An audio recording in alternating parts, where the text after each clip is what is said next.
Assalamualaikum warahmatullahi wabarakatuh. Perkenalkan, nama saya Ibrahim Hafiz Jangko dari kelas 1111. Pada kesempatan kali ini saya akan membahas sebuah perbuatan yang merusak fitrah manusia, mengundang murka Allah, serta menghancurkan tatanan masyarakat, yaitu perbuatan liwat atau hubungan sesama jenis laki-laki. Liwat bukan sekedar penyimpangan perilaku, tetapi sebuah perbuatan yang merusak kehormatan, menodai kesucian keluarga, serta menghilangkan keberkahan dalam kehidupan. Allah Subhanahu wa taala berfirman dalam surat Al-A'raf ayat 80-81, dan ingatlah ketika Lut berkata kepada kaumnya, dan ingatlah ketika Lut berkata kepada kaumnya, mengapa kalian mengerjakan perbuatan keji yang belum pernah dikerjakan oleh seorang pun di dunia ini sebelum kalian. Sesungguhnya kalian mendatangi sesama laki-laki untuk melepaskan syahwat, bukan kepada wanita. Bahkan kalian adalah kaum yang melampaui batas. Ayat ini menjadi peringatan tegas bahwa liwat adalah perbuatan tercela yang mendatangkan kemurkaan Allah dan kehancuran bagi umat. Liwat adalah penyakit moral yang merusak struktur dasar kehidupan manusia. Fitrah manusia telah Allah tetapkan laki-laki dan perempuan saling melengkapi untuk membangun keluarga, melanjutkan keturunan dan menjaga kehormatan. Namun ketika fitrah itu dibalik, maka kehancuran pun mengikuti. Perbuatan ini bukan hanya mengganggu individu, tetapi juga merusak sistem sosial. Keluarga terancam runtuh, generasi menjadi kehilangan arah dan nilai moral. Masyarakat menjadi kubur ketika hubungan yang bertentangan dengan fitrah dianggap biasa. Maka hilanglah garis batas antara yang baik dan yang buruk. Banyak penyimpangan bermula dari hal-hal kecil.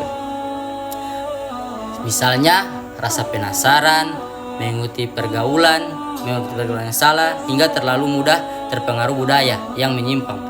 Dan ketika seseorang mulai terbiasa dengan sesuatu yang tidak benar, ia akan sulit kembali kepada fitrah yang lurus. Liwat bukan soal tingkah laku, tetapi tentang kehancuran masa depan. Di balik setiap perilaku menyimpang ada keluarga yang terluka, orang tua yang menangis, dan masa depan yang suram. Ketika seseorang terlibat dalam perbuatan ini, maka hilanglah rasa malu, hilanglah kehormatan diri, dan hilang pula hubungan sehat dalam keluarga serta masyarakat. Fitrah yang Allah berikan menjadi rusak dan kehidupan pun kehilangan arah. Penyimpangan ini juga mematikan rasa tanggung jawab. Ketika hawa nafsu menguasai hati, seseorang dapat mengabaikan aturan agama, menghalalkan yang haram, dan merasa tidak lagi peduli dengan norma. Bangsa yang kuat bukan hanya ditentukan oleh kekayaan, tetapi oleh moral masyarakatnya. Ketika moral rusak, maka rusaklah bangsa itu.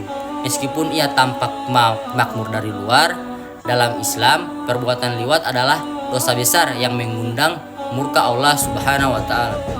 Kisah kaum Nabi Lut bukan sekedar sejarah, tetapi peringatan agar manusia tidak mengikuti jejak mereka. Betapa banyak azab yang diturunkan karena masyarakat meninggalkan fitrah yang Allah tetapkan.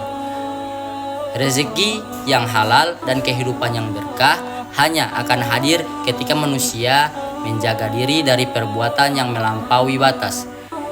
Kita mungkin tidak bisa memperbaiki seluruh masyarakat sekaligus, tetapi kita dapat melaluinya. Tetapi kita dapat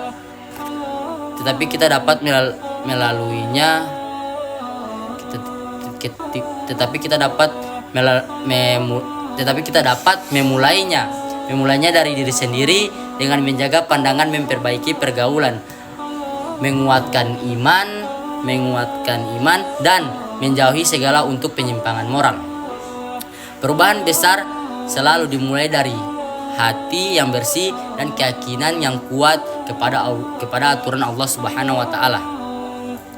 Bayangkan jika suatu hari kita berdiri di hadapan Allah dan ditanya, "Apakah engkau menjaga kehormatan dirimu sebagaimana aku perintahkan?" Tidak ada satupun alasan yang bisa menguatkan kita jika kita melanggar batasan yang Allah tetapkan. Mari kita doakan bangsa ini agar dijauhkan dari segala bentuk penyimpangan moral, serta semoga kita termasuk orang yang menjaga diri, memperbaiki akhlak, dan menjadi cahaya kebaikan bagi lingkungan kita. Sekian dari materi saya. Apabila ada kekurangan saya mohon maaf, dan bila ada kelebihan itu datang dari Allah Subhanahu wa taala. Sekian, wassalamualaikum warahmatullahi wabarakatuh.